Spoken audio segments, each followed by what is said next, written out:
Now the topic is eukaryotic cell. आपने previous videos में prokaryotic cells को पढ़ा and that much only NCERT में दिया है and that much only is important, क्योंकि जो एनसीईआरटी में दिया है वही इम्पॉर्टेंट है। Now start prokaryotic cell without any delay. They have well organised membrane bound nucleus and organelles. आपने प्रोकैरियोटिक सेल में पढ़ा कि वहाँ पे नॉन मेम्ब्रेन बाउंड ऑर्गेनेल्स होते हैं and nucleus is also known membrane bound. But eukaryotic cells जो होते हैं मेम्ब्रेन बाउंड ऑर्गेनेल्स प्रेजेंट होते हैं एंड जो न्यूक्लियस होता है वो भी well developed that is membrane bound होता है। Presence of membranes give clear compartmentalisation of cytoplasm. See eukaryotic cells में जितने भी ऑर्गेनेल्स होते हैं मोस्टली क्या होते हैं, मेम्ब्रेन बाउंड होते हैं। तो वो ऑर्गेनेल्स क्या करते हैं, साइटोप्लाज्म में different compartmentalisation that is different compartment का फॉर्मेशन करते हैं। Their genetic material is organised into chromosomes. Eukaryotes में जो जेनेटिक मटेरियल होता है वो ऑर्गेनाइज्ड होता है दैट इज कंडेंस्ड होता है क्रोमोसोम के फॉर्म में। They have a complex locomotory and cytoskeleton structures. Eukaryotic cells में complex locomotory and cytoskeleton structures भी प्रेजेंट होते हैं जो कि सेल्स को शेप प्रोवाइड करते हैं। नाउ आप प्लांट एंड एनिमल सेल को ऑब्जर्व करिए, ये आपके सामने देख कर ऑब्जर्व हो रहा है। गेस ये किस चीज का सेल है, प्लांट सेल और animal cell? According to me, this is plant cell. Why? Because cell wall is present and in animal cell wall is absent. So this is the structure of plant cell. आप देखिए, आपको ये जो structure दिख रहा है ये lysosome है and this is rough endoplasmic reticulum that is जो रेटिकुलम एंडोप्लाज्मिक रेटिकुलम है उसके ऊपर राइबोसोम स्ट्रक्चर प्रेजेंट है, इसलिए इसका नाम रख इसके रफ अपीयरेंस की वजह से इसका नेम दिया गया है rough endoplasmic reticulum. C this is nucleus and nucleolus. Nucleus cover है किससे, न्यूक्लियस मेम्ब्रेन से। और न्यूक्लियस मेम्ब्रेन जो है उस पे देखिए पोर्स प्रेजेंट है that is known as nuclear pore. And ये आपको Golgi body that is Golgi apparatus जो है ये भी मेम्ब्रेन बाउंड ऑर्गेनल है। Cell nuclear involve I already tell you. See plasma membrane and this is vacuole, large vacuole is present in plant cells. Middle lamella and cell wall, mitochondria, this is ribosome. C chloroplast, cytoplasm, peroxisomes, microtubules, plasmodesmata। Neighbouring cells connected होते हैं through this connection that is known as plasmodesmata. This is smooth endoplasmic reticulum. ये इसका name, इस endoplasmic reticulum का name smooth endoplasmic reticulum इसलिए दिया गया है क्योंकि इसके सरफेस पे कोई राइबोसोम्स नहीं प्रेजेंट है जिससे ये स्मूथ अपीयरेंस अपीयर हो रहा है। That's why the name is SER that is smooth endoplasmic reticulum. So आपने ये सारे ऑर्गेनल्स देख लिए जो कि प्लांट सेल्स में प्रेजेंट है। Now see this is the structure of animal cell, क्योंकि यहाँ पे सेल वॉल नहीं प्रेजेंट है। See start with the plasma membrane that is outermost covering of the plant cell, sorry animal cell. And यहाँ पे आपको एक स्ट्रक्चरल मॉडिफिकेशन दिख रहा है that is microvilli. See centriole, this is peroxisome and this is lysosome, ribosome, mitochondria and rough endoplasmic reticulum, cytoplasm, nucleus, nucleolus, nuclear envelope, smooth endoplasmic reticulum and Golgi apparatus। आपने दोनों structure को compare किया, आपको plant cell and animal cells में most of the organs जो हैं common दिख रहे होंगे। आपने पेरोक्सिज्म उसमें भी देखा, प्लांट सेल में भी, एनिमल सेल्स में भी, लाइसोसोम भी, राइबोसोम भी, माइटोकॉन्ड्रिया भी, इंडोप्लाज्मिक रेटिकुलम भी, nucleus and smooth endoplasmic reticulum, Golgi apparatus, ये सारे स्ट्रक्चर्स प्लांट सेल्स में भी प्रेजेंट है एंड एनिमल सेल्स में भी। बट कुछ स्ट्रक्चर होते हैं जो कि प्लांट सेल्स में प्रेजेंट होते हैं बट एनिमल सेल्स में नहीं होते हैं, एंड कुछ ऐसे भी स्ट्रक्चर्स होते हैं जो एनिमल सेल्स में प्रेजेंट होते हैं बट प्लांट सेल्स में एब्सेंट होते हैं। एंड वो कुछ स्ट्रक्चर क्या है, आपने एनिमल सेल में एक स्ट्रक्चर देखा दैट इज सेंट्रियोल, ये प्लांट सेल में नहीं होते हैं। That is centriole is absent in plant cell but present in animal cells. And now आपने प्लांट सेल्स में कुछ स्ट्रक्चर्स देखे जो कि एनिमल सेल में नहीं प्रेजेंट है। वो स्ट्रक्चर्स क्या है? लार्ज सेंट्रल वैक्यूल आपने देखा, एंड ये लार्ज सेंट्रल वैक्यूल जो है ये एनिमल सेल्स में नहीं दिखा आपको। एंड नेक्स्ट सेल वॉल, ये भी एनिमल सेल्स में एब्सेंट होते हैं, as well as plastid that is chloroplast. ये स्ट्रक्चर भी, ये ऑर्गेनल भी एब्सेंट होता है एनिमल सेल्स में। So you can not say that all eukaryotic cells are identical. All eukaryotic cells are not identical. Why? Because there are some structures, some organelles which are present in animal cells but not present in plant cells. And there are some structures which are present in plant cells but not present in animal cells. So all eukaryotic cells are not identical. Now move करते हैं and cell organelles देखते हैं जो कि present होते हैं eukaryotic cells में। उसमें से हमारा सेल मेम्ब्रेन से इनिशिएट करते हैं। What is cell membrane? It is the covering of the eukaryotic cells which is selectively permeable and responsible for the adjustment of the quality and quantity that can be enter into the cell and exist out of the cell. So, chemical studies on human RBC shows that the cell membrane is composed of the lipid bilayer, protein and carbohydrate. जब chemical study की गई human RBC पे, human के red blood cell पे, तो ये show हुआ कि सेल मेम्ब्रेन कंपोज होता है लिपिड बाइलेयर का। बाइलेयर की लिपिड होती है and protein and carbohydrate. Lipid mainly phosphoglyceride, और जो लिपिड होता है वो मेनली क्या होता है? Phosphorus containing lipid that is phosphoglyceride. Have an outer polar head and inner hydrophobic head tail. See, जो लिपिड होता है वो बाई लेयर में अरेंज होता है, और उसमें क्या होता है, जो आउटर हेड, आउटर रीजन होता है वो पोलर हेड रहता है जो कि इंट्रैक्ट करता है किससे? सेल में प्रेजेंट साइटोप्लाज्म से। एंड जो इनर लेयर होता है दैट इज इनर पार्ट होता है लिपिड का, वो होता है हाइड्रोफोबिक टेल दैट इज वो रिपेल करता है क्या? वाटर से, water heating part you can say. So the non polar tail of saturated hydrocarbon is protected from the aqueous environment. वो क्यों? अच्छा आप सोचिए कि इन आउटसाइड नहीं प्रेजेंट होता, बिकॉज जो नॉन पोलर हेड है, नॉन पोलर टेल है, वो हाइड्रोफोबिक है, वाटर रिपेलिंग है, दैट इज वाई वो इनर साइड प्रेजेंट होता है। See, ratio of protein to lipid varies in different cell. Protein और लिपिड का रेशियो जो होता है वो सेल टू सेल वेरी करता है। आप एग्जांपल देखिए, ह्यूमन आरबीसी के मेम्ब्रेन में has 52% of protein and 40% of lipid. Human RBC का सेल मेम्ब्रेन जो होता है उसमें 52% प्रोटीन का कंपोज होता है एंड 40% लिपिड का कंपोज होता है। Based on the ease of extraction and membranous protein are of two type. किस बेस पे? एक्सट्रैक्शन की बेस पर। मेम्ब्रेन के जो प्रोटीन है वो दो टाइप के होते हैं, that is integral protein and second one is peripheral protein. Now बात करते हैं इंटीग्रल प्रोटीन होता क्या है। पार्शियली और totally buried in membrane. Those protein, वो प्रोटीन जो कि पार्शियली या फिर टोटली बरी होते हैं किसमें? सेल मेम्ब्रेन में, वो क्या होते हैं? इंटीग्रल प्रोटीन होते हैं। एंड पेरिफेरल प्रोटीन क्या होते हैं? Lies on the surface of the membrane. Surface, membrane की सरफेस पर लाई करते हैं, मतलब वो सेल मेम्ब्रेन में बरी नहीं होते हैं, सिर्फ सरफेस पे लाई करते हैं। वो क्या होते हैं? Peripheral protein and fluid mosaic model of cell membrane. ये किसने प्रपोज किया था इस मॉडल को? सिंगर एंड निकोलसन ने 1972 में।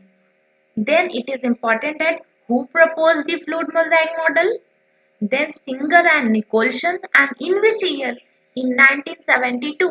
According to this, The quasi-fluid nature of the lipid enables lateral movement of proteins within the overall bilayer.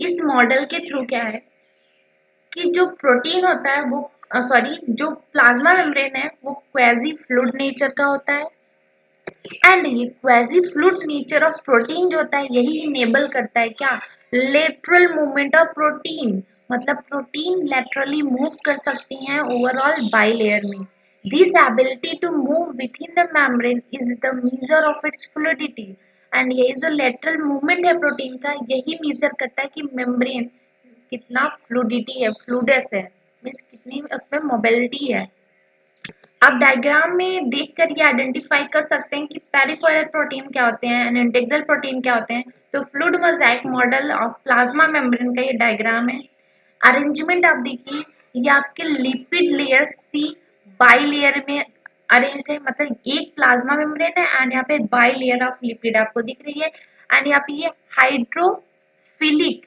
That is polar head है एंड ये जो आपको नीचे ये टेल्स दिख रही हैं ये टेल्स क्या है हाइड्रोफोबिक टेल्स हैं that is water repelling part and ये जो प्रोटीन्स हैं जो कि बरी हैं सी ये प्लाज्मा मेम्ब्रेन बरी है इसको क्या कहेंगे इंटीग्रल प्रोटीन एंड जो प्रोटीन सरफेस पे प्रेजेंट है like this it is known as peripheral protein and आपको यहाँ पे एक और स्ट्रक्चर दिख रहा है सुगर्स जो कि अटैच्ड है प्रोटीन से cholesterol see this structure is also that means cholesterol is also present in plasma membrane this is lipid bilayer showing you can see the arrangement of the lipid दोनों outer side पे क्या है हमारा arrange है hydrophilic part that is polar head and अंदर की side inner side पे hydrophobic tail present है so this is the diagram which represents the fluid mosaic model of plasma membrane ना आपने ये तो पढ़ लिया प्लाज्मा मेम्ब्रेन होता क्या है but now study what is the function of plasma membrane so function of plasma membrane is the transport of a molecule the membrane is selectively permeable to some molecule present on either side of it see molecule के transport में plasma membrane का important role है even plasma membrane selectively permeable होने की वजह से क्या होता है कुछ सेलेक्टेड मॉलिक्यूल्स को ही आइदर साइड ट्रांसपोर्ट होने देता है due to the fluid nature the plasma membrane can help in cell growth, formation of intercellular junction, secretion, endocytosis and cell division.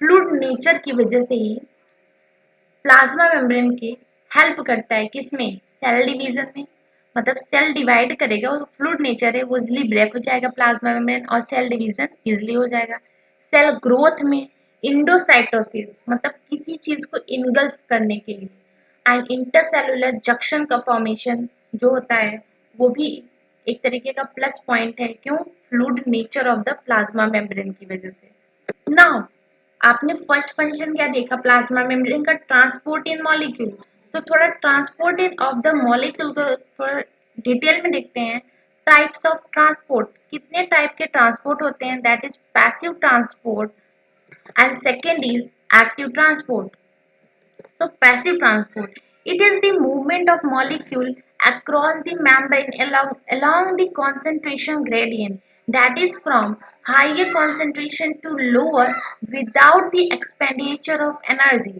see passive transport में क्या होता है मॉलिक्यूल कहाँ transport होते हैं कॉन्सेंट्रेशन ग्रेडियंट के along that means higher concentration से lower concentration की तरफ एंड पैसिव ट्रांसपोर्ट में एनर्जी एटीपी का खर्च नहीं होता है यूटिलाइजेशन नहीं होता है इसलिए ये क्या होता है एनर्जी लेस आप कह सकते हैं no requirement of energy for the passive transport ये दो टाइप्स के होते हैं that is simple diffusion and osmosis simple diffusion it is the movement of neutral solutes across the membrane neutral solutes membrane के क्रॉस मूव करते हैं concentration gradient के along वही सिंपल डिफ्यूजन है ऑस्मोसिस ये स्पेशल टाइप ऑफ डिफ्यूजन आप कह सकते हैं यहाँ पे क्या होता है movement of water molecule by diffusion across the membrane आपने सिंपल डिफ्यूजन में देखा सल्यूट का मूवमेंट था और वही डिफ्यूजन का एक स्पेशल टाइप होता है ऑस्मोसिस। इसमें क्या होता है, वाटर का मूवमेंट होता है, वाटर डिफ्यूज करता है along the gradient across the membrane. Polar molecule can not pass through the non polar lipid bilayer, so they require membrane carrying protein for transport. See, passive transport में भी हमारा facilitated transport आता है, facilitated transport. इसमें क्या होता है, जो मॉलिक्यूल्स पोलर होते हैं वो तो इजिली ट्रांसपोर्ट हो जाते हैं, बट नॉन पोलर मॉलिक्यूल भले कॉन्सेंट्रेशन ग्रेडियंट प्रेजेंट है बट वो पास आउट नहीं हो पाते हैं। क्यों? क्योंकि वहाँ पे non polar lipid bilayer present होते हैं। सॉरी, जो हमारे पोलर मॉलिक्यूल होते हैं वो फाइंड करते हैं difficulty in passing the cell membrane. Why? Because आपको पता है जो लिपिड बाइलेयर होता है, जो inner side of the cell membrane में अरेंज्ड होता है, उससे पोलर मॉलिक्यूल नहीं क्रॉस कर पाएंगे। नॉन पोलर मॉलिक्यूल तो इजिली क्रॉस हो जाएंगे, बट पोलर मॉलिक्यूल नहीं क्रॉस हो पाएंगे, तो वो molecule facilitated diffusion that is protein के थ्रू ट्रांसपोर्ट होते हैं। मेम्ब्रेन में जो इंटरनल प्रोटीन, इंटीग्रल प्रोटीन आपने पढ़े, वो हेल्प करते हैं पोलर मॉलिक्यूल के ट्रांसपोर्ट में, और उसी को फैसिलिटेटेड ट्रांसपोर्ट कहते हैं। बट याद रखें, फैसिलिटेटेड ट्रांसपोर्ट में भी कॉन्सेंट्रेशन ग्रेडियंट के अलोंग ही मूवमेंट होता है। That is why facilitated transport में भी एनर्जी की रिक्वायरमेंट नहीं होती है। बट एक्टिव ट्रांसपोर्ट की बात करें तो it is the movement of molecule across the membrane against the concentration gradient, that is from lower concentration to higher concentration and with expenditure of energy. See, passive active transport में क्या होता है, यहाँ पे मॉलिक्यूल्स का movement होता है किसके थ्रू, यहाँ पे भी प्रोटीन की रिक्वायरमेंट होती है, प्रोटीन इन्वॉल्व होता है for the transport of molecule. But जो मॉलिक्यूल ट्रांसपोर्ट हो रहा है वो against the concentration gradient transport हो रहा है। दैट मीन्स यहाँ पे एनर्जी का एक्सपेंडिचर होगा, एनर्जी रिक्वायर्ड होगा, एटीपी यूटिलाइज होगा। उसका एग्जाम्पल है एक्टिव ट्रांसपोर्ट के सोडियम पोटेशियम पंप, जो कि प्रोटीन स्ट्रक्चर है, रिस्पॉन्सिबल होता है सोडियम एंड पोटेशियम के ट्रांसपोर्ट के लिए। नाउ एक और यूकैरियोटिक सेल्स का इन्वॉल्व देखते हैं and that is cell wall. ये प्लांट सेल्स में तो प्रेजेंट है बट एनिमल सेल्स में एब्सेंट होता है। Cell wall is non-living rigid structures found in outer to the plasma membrane of fungi and plant. Cell wall क्या होता है? Non-living होता है, rigid structure है जो कि प्लाज्मा मेम्ब्रेन के आउटसाइड प्रेजेंट होता है। एंड किस में प्रेजेंट होता है? तो फंगी एंड प्लांट्स में प्रेजेंट है एंड एनिमल्स में एब्सेंट होता है। Cell wall of algae is made up of the cellulose, galactans, mannans, minerals like calcium carbonate. See, cell wall similars नहीं होते सभी ऑर्गेनिज्म में, उनका कंपोजिशन अलग होता है। जैसे आप अगर एल्गी की सेल वॉल की बात करें तो वो बना होता है सेलुलोज, गैलेक्टेंस, मैनेंस और कुछ मिनरल्स लाइक कैल्शियम कार्बोनेट। अगर प्लांट सेल वॉल की बात करें तो वो बना होता है cellulose, hemicellulose, pectin and protein का। Cell wall of the younger plant cell primary wall is capable of growth and it gradually diminishes as the cell matures, and secondary wall is formed to the inner side, that is toward membrane.